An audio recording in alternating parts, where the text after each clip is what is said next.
신앙 고백하시겠습니다. 나는 전능하신 아버지 하나님, 천지의 창조주를 믿습니다. 나는 그의 유일하신 아들, 우리 주 예수 그리스도를 믿습니다. 그는 성령으로 잉태되어 동정녀 마리아에게서 나시고 본디오 빌라도에게 고난을 받아 십자가에 못 박혀 죽으시고 장사된 지 사흘 만에 죽은 자 가운데서 다시 살아나셨으며 하늘에 오르시어 전능하신 아버지 하나님 우편에 앉아 계시다가 거기로부터 살아있는 자와 죽은 자를 심판하러 오십니다. 나는 성령을 믿으며 거룩한 공교회와 성도의 교제와 죄를 용서받는 것과 몸의 부활과 영생을 믿습니다. 아멘. 찬송가 200장 찬송 부르시겠습니다.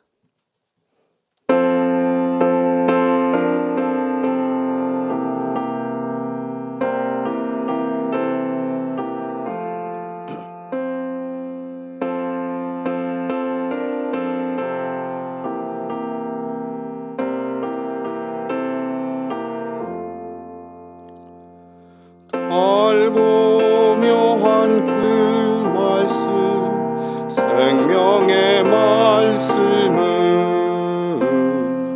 귀한 그 말씀 진리로 생명의 말씀이 나의 길과 믿음 밝히 보여주니 아름답고 귀한 말씀 생명샘이로다. 아름답고 귀한 말씀 생명샘이로다. 귀한 주님의 말씀은 내 노래 되도다. 모든 사람을 살리는 생명의 말씀은 값도 없이 얻어 생명 길을 가니 아름답고 귀한 말씀 생명샘이로다. 아름답고 귀한 말씀 생명샘이로다. 널리 울리어 퍼지는 생명의 말씀은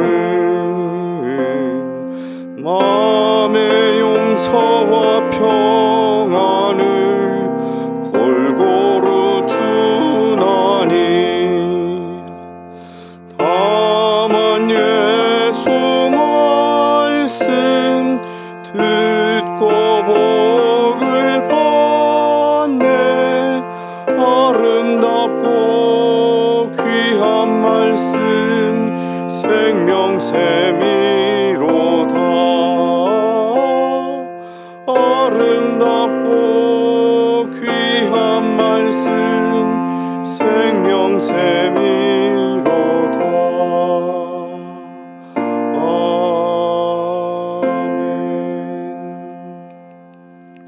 함께 나누실 말씀은 누가복음 1장입니다.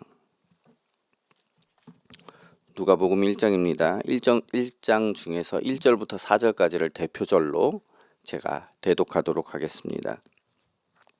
신약성경 86면 내외에 있습니다. 우리 중에 이루어진 사실에 대하여 처음부터 목격자와 말씀의 일꾼된 자들이 전하여준 그대로 내력을 저술하려고 붓을 든 사람이 많은지라 그 모든 일을 근원부터 자세히 미루어 살핀 나도 데오빌로 각하에게 차례대로 써보내는 것이 좋은 줄 알았노니 이는 각하가 알고 있는 바를 더 확실하게 하려 함이로다. 아멘. 기도하시겠습니다. 살아계신 주님을 찬양합니다. 주님께서 우리에게 알려주신 것들을 말씀을 따라서 확실하게 알게 하시고 순종하게 하시고 우리의 심령을 붙들어 성령의 인도하심을 따라 굳건히 서 가게 하옵소서. 오늘도 주님께서 우리의 심령을 붙드시기를 간구하며 예수 그리스도 이름으로 기도드리옵나이다. 아멘. 사랑하는 성도 여러분, 이 누가복음을 저술한 누가는 복음의 역사적 기원을 기록하면서 성도들에게 신앙의 확실성을 심어주고자 합니다. 설화나 그냥 떠도는 이야기가 아니라 분명한 역사적 기록에 의해서 쓰여진 것임을 이야기하고 있습니다. 그러므로 우리가 추구하는 신앙은 막연한 감정이 아닙니다. 우리 감정에 매우 흔들리죠. 감정에 따라서 신앙이 올라갔다 내려갔다가 그러기가 쉽습니다. 그러나 그것이 아니라 성경의 권위를 따라 또 역사적 사실에 기초하여서 우리의 신앙은 있는 것입니다. 누가는 사도 바울의 동역자이면서도 또 의사였습니다. 당시 전해지던 목격자들의 증언을 정밀하게 조사하고 연구하여서 데오빌로 각하에게 글을 보내는 내용으로 시작을 합니다. 우리가 추구하는 신앙은 성경의 명료성을 믿습니다. 이 사람 저 사람들이 그냥 얘기했더라가 아니에요. 하나님은 역사를 통해서 자신을 계시하시며 그 계시는 누구나 명확하게 알 수 있도록 기록되었습니다. 오늘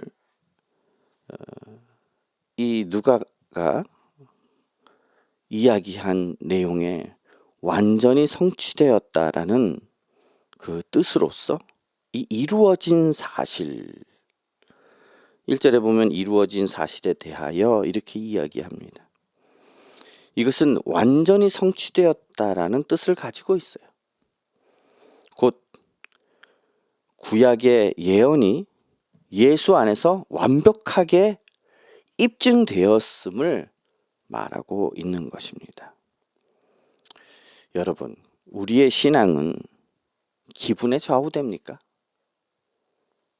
네, 기분에 많이 좌우되죠. 저도 그럴 때가 많아요. 아니면 객관적인 근거에 의해서 서 있습니까?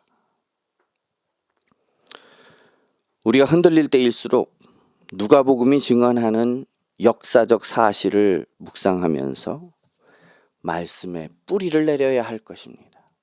기분에 따라서가 아니라 진실에 따라서. 마음이 막 흔들리면서 어떤 사람은 그래요. 목사님, 제가 신앙을 계속 지켜야 할까요? 신앙을 지킬 수가 없어요. 믿어지지가 않아요. 이렇게 얘기해요. 믿음의 근거를 내 감정에다 두어요. 믿음의 근거는 내 감정이 아닙니다. 확실한 말씀이 있기 때문에, 변치 않는 말씀이고 이것이 진리이기 때문에 우리가 믿는 것이지요. 내가 믿고 싶은 마음, 날마다 흔들릴 수밖에 없잖아요. 마귀는 끊임없이 우리를 시험하지 않습니까? 마귀는 심지어는 예수님까지도 시험했죠. 그렇게 감정을 따라서 신앙생활을 하지 마십시오. 우리의 신앙은 변치 않는 역사적 사실과 변치 않는 이 말씀의 뿌리를 내려야 합니다. 하나님은 침묵의 시대를 깨고 제사장 사가랴를 통해서 구원의 역사의 시작을 알리기 시작합니다. 말라기 선지자 이후에 400년 동안 이스라엘에는 선지자가 없었어요. 사가랴가 제비 뽑혀서 성소에 들어간 그날 천사가 나타납니다. 이 모습을 보면 하나님의 신실하심이 나타납니다.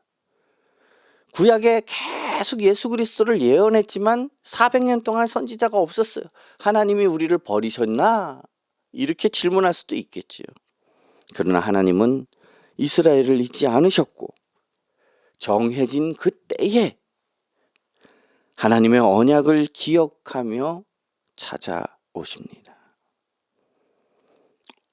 오늘 사가랴가 제사장으로서 이 성전에 들어가기 전에 전례를 따라서 직무를 행할세 이렇게 기록이 되어 있어요. 제사장으로 봉사하다라는 뜻을 가지고 있습니다. 하나님은 우리가 일상의 사명을 감당할 때 하나님의 계획을 계시하십니다. 어떤 사람은요, 삶 속에서 일상이 막 무너져요. 왜? 그것도 감정 때문에. 하기 싫어요. 나는 이거를 견딜 수가 없어. 그러면서 일상이 무너져 내립니다. 가장 기초 단위가 하나님께서 맡기신 일상을 감당해 나가는 거예요.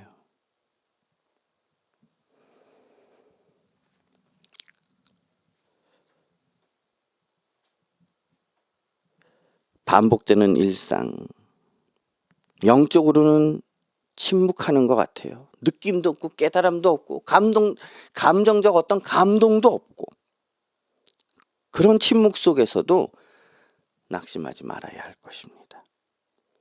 하나님은 우리가 맡은 자리를 지킬 때 하나님의 그 완벽한 타이밍에 찾아오시는 분이세요.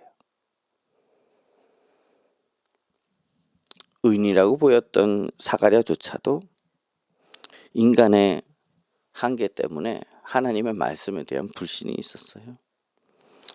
사가랴와 엘리사벳은 나이가 많이 들었습니다. 그래서 임신할 수가 없는 몸이었어요. 마치 아브라함처럼 말이지요.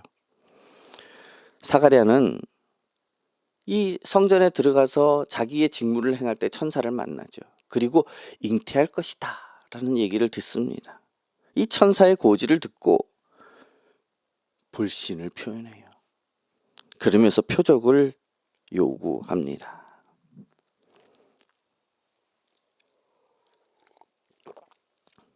그렇게 의롭게 보이던 사가랴조차도 인간의 전적 타락과 연약함이 나타나지 않습니까? 중생한 성도조차도 하나님의 전능하심을 온전히 신뢰하지 못해서 흔들릴 때가 얼마나 많습니까? 하나님은 그의 입을 막으셔요. 거룩한 징계를 내리십니다. 그래서 믿지 아니함이거니와 이렇게 성경은 기록하고 있어요. 과거형 시제입니다. 그 순간에 불신을 말씀하고 있는 것입니다. 내 계산과 내 상식, 이것이 너무 커요. 그러다 보니까 하나님의 말씀, 하나님의 능력을 그 나의 상식과 나의 계산이 가로막고 있다라는 거예요. 때로는 하나님의 강제적인 침묵이 우리의 불신을 깎아내리고 기적을 준비하는 통로가 됩니다. 아플 수 있지요. 고통입니다. 말을 못하면 얼마나 답답하겠어요. 일상이 제대로 안 되지요. 그러나 그것이 하나님을 예비하는 통로가 되는 것을 기억하시기 바랍니다.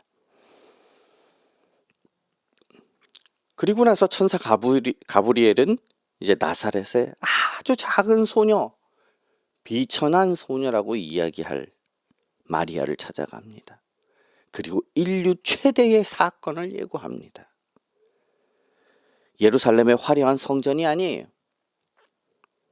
저 시골에 소외된 갈릴리 나사렛에서 하나님의 아들이 잉태될 것이라는 것을 선포합니다. 놀랍죠? 은혜의 우선성입니다. 마리아가 자격이 있어서 이 예언이 나타났을까요? 아닙니다. 하나님의 일방적인 은혜를 마리아에게 입히신 거예요. 은혜를 받은 자여, 마리아를 불러요. 마리아가 깜짝 놀랐죠. 이 은혜를 받은 자여 라고 하는 천사의 목소리는 수동태 완료 분사라는 라고 합니다. 이미 은혜를 충만하게 입은 자라는 뜻이에요. 이제 앞으로 너가 이 그리스도를 낳을 거니까, 하나님을 잉태할 것이니까 은혜를 입을 것이다가 아니라 이미 충만한 은혜를 입었다라는 뜻입니다. 우리도 마찬가지예요. 지금은 저 시골에 있고 소외된 자고 너무나 비천한 소녀로서 아무것도 아닌 그런 존재 같아 보이는데 이미 은혜를 충만하게 입은 자라는 것입니다. 그래서 나의 상황만 보고 나는 어쩔 수 없어 이렇게 이야기할 필요가 없는 것이에요. 성도의 자부심은 내 능력이 아닙니다. 성도의 자부심은 하나님의 선택에 있는 것이에요. 보잘것없는 나를 찾아오신 하나님의 전적인 은혜 앞에 있습니다. 감사하십시오. 감사 이외에 무엇을 하겠습니까? 마리아도 사가랴와 비슷한 이야기를 하지요. 어찌 이런 일이 내게 있으리까? 왜냐하면 남자를 알지 못하거든요. 천사는 성령의 능력을 답으로써 제시합니다. 대저 하나님의 모든 말씀은 능하지 못하심이 없느니라. 남자를 알지 못하는 처녀의 몸에서 아기가 태어나는 것은 자연 법칙을 초월한 창조적 역사죠. 기독교에서는 이 정결함을 이야기합니다. 무엇이냐 하면 인간은 다 오염되었어요. 그런데 예수님은 원죄와 오염이 없이 오셔야 했기 때문에 성령으로 잉태되셔야만 한 것입니다. 그래서 성령의 능력이 덮으리니 이렇게 이야기를 해요. 이것은 그늘을 들이우다 이런 의미가 있습니다. 창세기 1장에서 신이 수면 위에 운행하셨다. 수면 위에 이렇게 하나님의 능력이 드리워지는 그것을 봅니다. 창조의 임재를 동일선상에서 나타내고 있는 것이에요. 불가능해 보이는 상황에서도 대저 하나님의 말씀, 하나님의 모든 말씀은 능하지 못하심이 없느니라 라는 이 선포, 이것을 붙듭시다.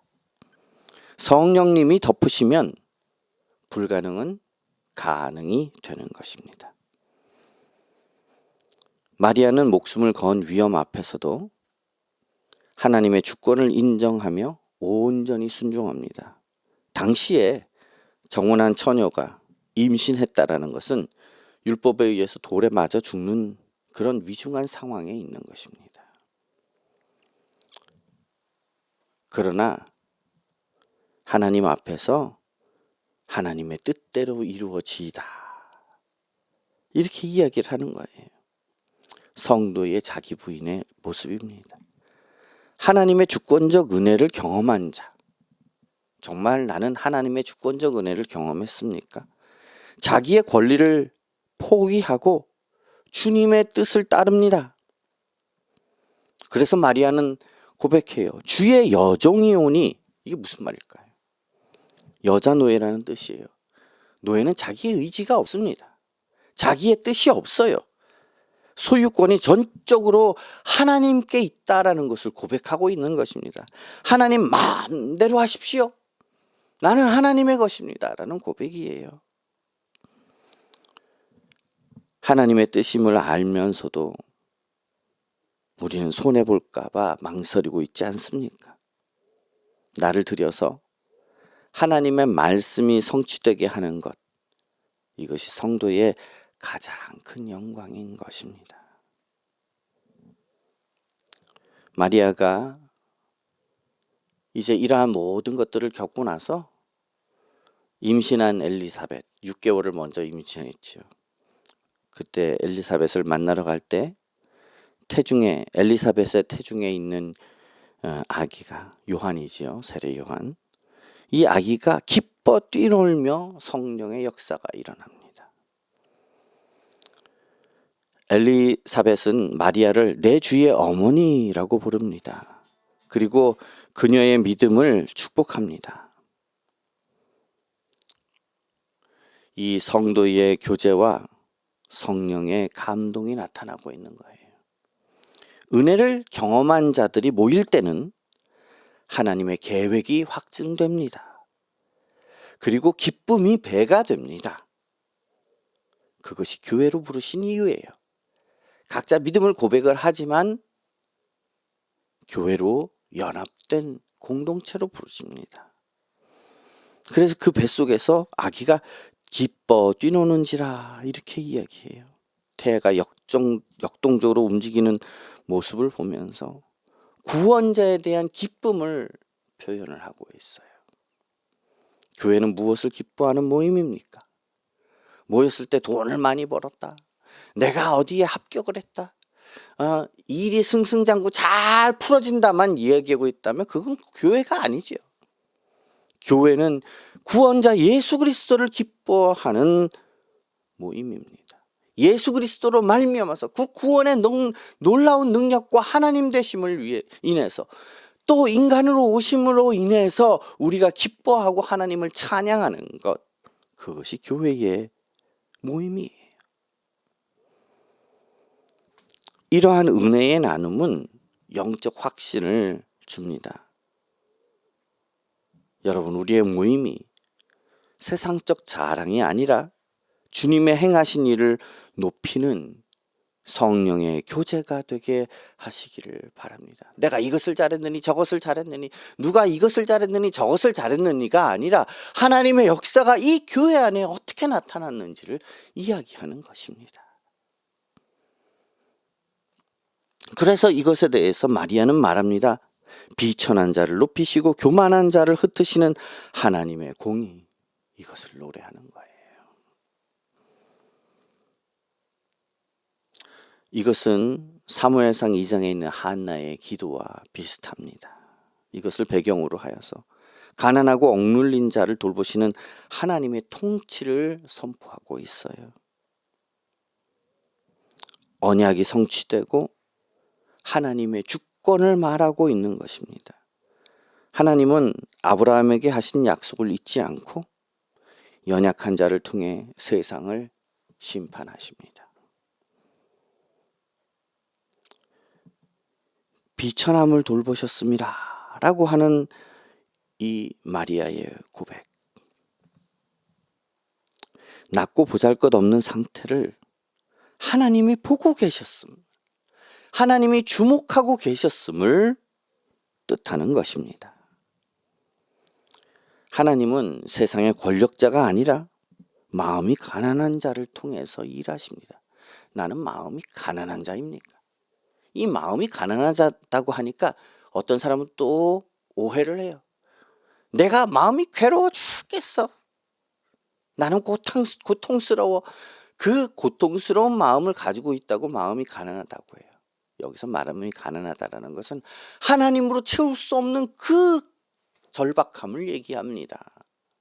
하나님으로 배부르고 싶은데 하나님으로 채울 수 없는 그 인간의 죄된 모습 때문에 마음이 가난한 것을 말하는 거예요.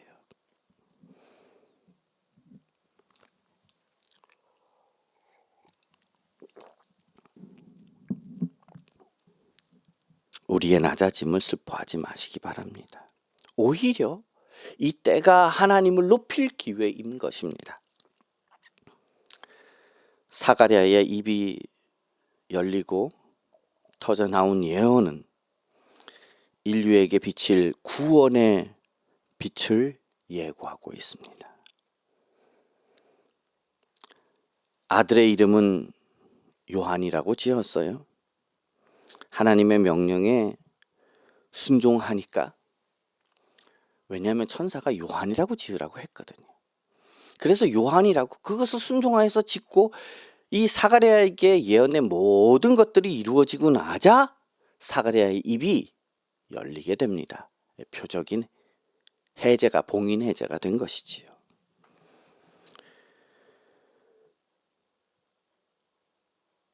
이것은 그리스도 중심의 평강을 볼 수 있는 것입니다. 하나님의 뜻대로 모든 것이 이루어졌어요. 그때에 온전하여지는 것입니다. 예수 그리스도는 어둠과 죽음의 그늘에 있는 자들에게 평강의 길을 여시는 돋는 해예요. 떠오르는 해예요. 특별히 여기서 말씀하고 있는 돋는 해라는 이 말씀은 떠오르는 새벽빛을 이야기하는데 인간의 노력이 만든 빛이 아닙니다. 내가 노력해서 하나님의 뭔가를 성취하는 것이 아니고 하늘로부터 임한 구원의 빛을 이야기하는 거예요. 성도 여러분, 지금 어둠 가운데 있습니까? 어둠 속에서도 낙심하지 마십시오. 우리에게는 이미 돋은 해이신 예수 그리스도가 계십니다. 그분의 빛 아래서 죄의 사함의 은혜를 누리면서 평강의 길을 걸어갑시다. 이것 또한 우리의 감정이 아니에요. 확실한 말씀 안에서 우리에게 이미 기록된 것을 주신 것입니다. 그 이미 확실하게 이루신 또 말씀 가운데서 증거하신 이것을 우리 마음에 꼭 붙들고 날마다 승리하며 걸어가는 우리 모두가 되기를 축복합니다. 기도하시겠습니다. 오늘 말씀을 기억하며 기도합시다. 특별히 우리가 나를 주장하는 것이 아니라 내가 주님의 종입니다 라고 이야기하며 우리의 주권을 다 내려놓고 하나님만을 높일 수 있게 해달라고 그렇게 기도합시다. 특별히 하나님께서 가장 낮은 곳으로 임하신 예수 그리스도의 그 모습을 기억하며 하나님의 역사가 무엇인지 오늘도 우리에게 바른 지식을 달라고 기도합시다. 특별히 수요일은 국가를 위해서 기도하는 날입니다. 국가를 위해서 기도하고 세계를 위해서 기도합시다. 혼란하고 너무나 어지러운 이 때에 정치적으로도 경제적으로도 또 사람들과 사람들의 관계 안에서도 너무나 혼란스러운 것들이 많습니다. 하나님 안에서 안정이 되게 해달라고 기도합시다. 특별히 나라가 맨 처음에 대한민국이 세워질 때에 하나님의 이름으로 세워졌어요. 그런데 오늘날은 하나님의 이름을 배척합니다. 그런 일들이 너무나 넘쳐나고 있어요. 하나님의 이름이 다시 높아지게 해달라고, 그런 나라가 되게 해달라고 기도합시다. 또한 전 세계에서도 세계적으로도 전쟁과 난리의 소문들이 너무나 많지 않습니까? 하나님께서 주권적으로 세계를 주님의 평화로서 이끌어 달라고 기도합시다. 다 같이 오늘 말씀과 세계와 나라를 위해서 기도합니다. 하나님 아버지 은혜를 감사합니다.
주기도문 하시겠습니다. 하늘에 계신 우리 아버지여, 이름이 거룩히 여김을 받으시오며 나라의 마옵시며 뜻이 하늘에서 이룬 것 같이 땅에서도 이루어지이다. 오늘날 우리에게 일용할 양식을 주옵시고 우리가 우리에게 죄 지은 자를 사해 준 것 같이 우리의 죄를 사해 줍시고 우리를 시험에 들게 하지 마옵시고 다만 악에서 구하옵소서. 되게 나라와 권세와 영광이 아버지께 영원히 있사옵나이다. 아멘. 각자 가지고 오신 기도 제목으로 좀 더 기도하시다가 기도회를 마치시면 되겠습니다. 평안한 밤 되십시오. 감사합니다.